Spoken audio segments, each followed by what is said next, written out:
welcome to Thai Language Made Easy by Manie channel. This is my very first video in this playlist. I'm gonna teach you how to read and write Thai from the beginning.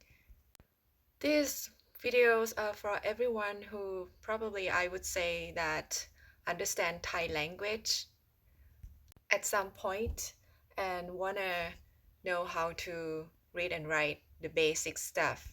So for those of you who don't understand Thai language at all, it might be a little challenging, but you're welcome to try.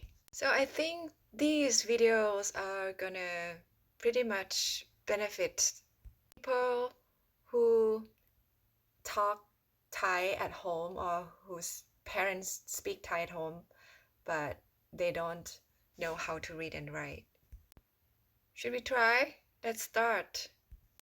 There are a total of 44 alphabets in Thai language that we categorize in 3 groups.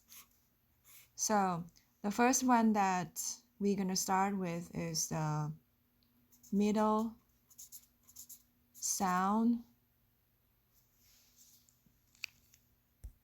or middle tone, and the other 2 are high tone and low tone, which we're not going to worry about them in this video.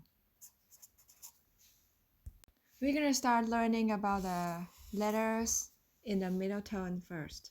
So the very first one in the middle tone is Gor Gai. Gor Gai. We associate each letter with either an animal or a thing that we use on a regular basis. This one, if you can see, you see here this area, you can see that it looks like chicken's beak.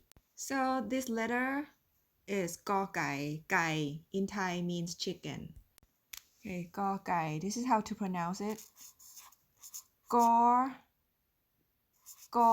Gai. The R is silent. So it's not Gor Gai. It is Gor Gai, which is chicken. And this is comparable to G sound as G in English. So today you learned about the very first letter in the Thai alphabet, Gor Gai, G, chicken, in the middle tone group. So keep practicing and we'll see you for the next video. Thank you for watching. Bye bye. สวัสดีค่ะ